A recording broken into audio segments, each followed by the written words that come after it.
In the years after the war, Las Vegas rises from dust and promise, bright new towers pushed up by old money with darker roots.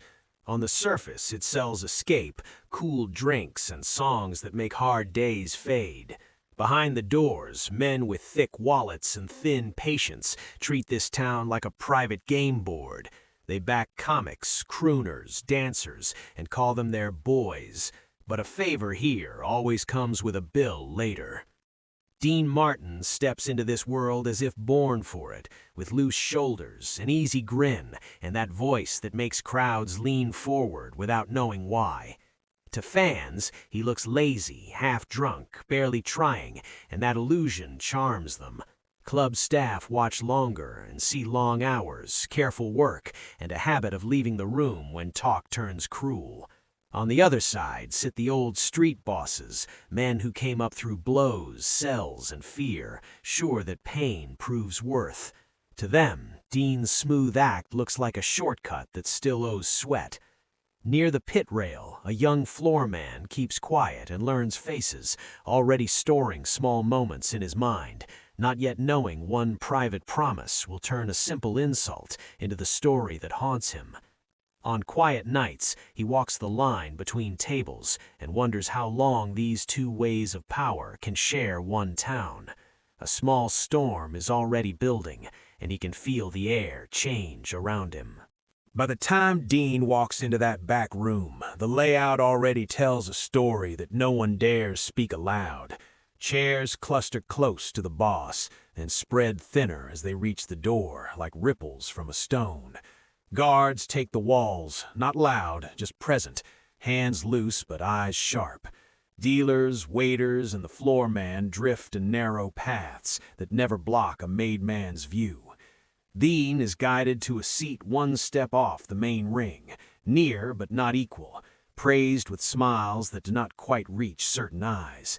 He jokes with servers, nods to smaller players, and looks as if he could be anywhere at all, though the way he rests his hat shows he's noted his place. The boss studies him from across the felt, amused by his cool manner and that hint of distance that says he serves the crowd before any house. Past nights have left marks, a refused extra show, a gentle no to a rough favor, a rumor that Dean turned down certain gifts. Those small lines have drawn quiet scorn from men used to quick yes answers, and the singer's lightness now feels like a dare. In the corner, the floor man senses that same thin edge and keeps his face blank, while his mind marks every small pause, every glance, still unsure when talk will cross from play into something harder. Near his feet, dice sit idle on green cloth, as if waiting there. Across the felt, the boss finally moves, not with a shout, but with a small lean forward that pulls the room toward him. Conversation fades as he starts with soft praise, talking about Dean's rise, the crowds, the money that flows when he sings downstairs. People laugh on cue, yet they watch for the catch they know is coming. Bit by bit, the tone turns, and his praise bends into little cuts about how easy life must be when others handle the ugly work. He recalls nights when he says he helped fill weak houses, hints at debts that never found a ledger, and asks if charm alone paid for all those sets and lights. Each line lands heavier than the last, and the chuckles grow thin, like men testing ice that might crack. Dean's shoulders stay loose, his glass steady, but the floor man notes the shift in his jaw and the way a few friends glance down. Pride hangs over the table now, two kinds of it, one born from survival in alleys, one grown on stages under bright beams. When the boss reaches for the one bond almost every man there shares and twists it into a joke about Dean's mother, even the dealers stop their hands, wondering who's just gone too far. Silence drops with weight, thicker than the smoke above the lamps. The floor man feels his lungs tighten, because in places men forgive money talk, but slights to blood can turn a room dangerous. Every man at that table carries a rule book in his head, shaped by hunger, streets, or song. For the boss, worth grew from bruises and nights spent watching doors, from doing ugly tasks for harder men, until he became the one others feared. In his view, fear keeps chaos away, and respect means people jump the second your voice moves. When someone shrugs in the face of that power, it feels like a crack in the wall he spent his life building. Dean's code comes from other ground, small-town church steps, a mother who held her back straight even when money thinned, barracks where boys died fast over stupid dares. During that war, he stood over a friend shot after a brawl and swore he'd never spill more life over insults, especially when they touched family who never chose the fight. Ease became his armor, jokes his shield, drink an act that let him say no without open war. So now, as the boss's wisecrack about his mother hangs in the air, he isn't just weighing pride, he's trying to hold that old vow against the urge to answer like a son, raised in a house where mother stands above all. Around them, men lean in, waiting to see which rulebook wins, not yet sure what kind of blow is about to land. The floor man feels his quiet rule shake, for he's never seen anyone test a boss on blood and leave safe, and he wonders what happens next. Then the pause breaks, not with a shout, but with a small clearing of Dean's throat that draws every head. He sets his drink down with care, folds one cuff, and lets his gaze rest on the boss. Not hard, just steady.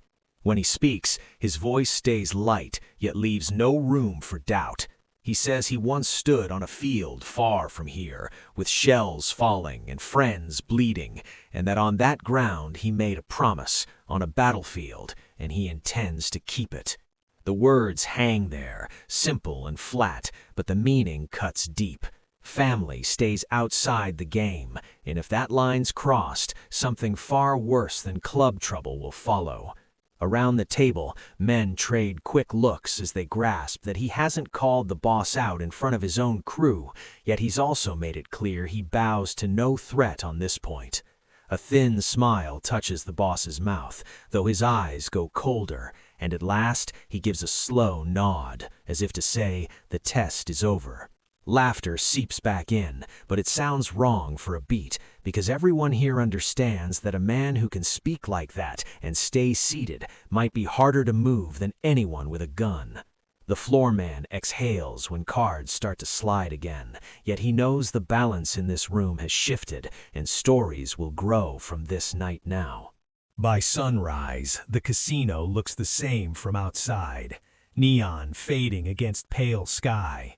Doors swinging for early guests who never heard about the lines spoken in that back room.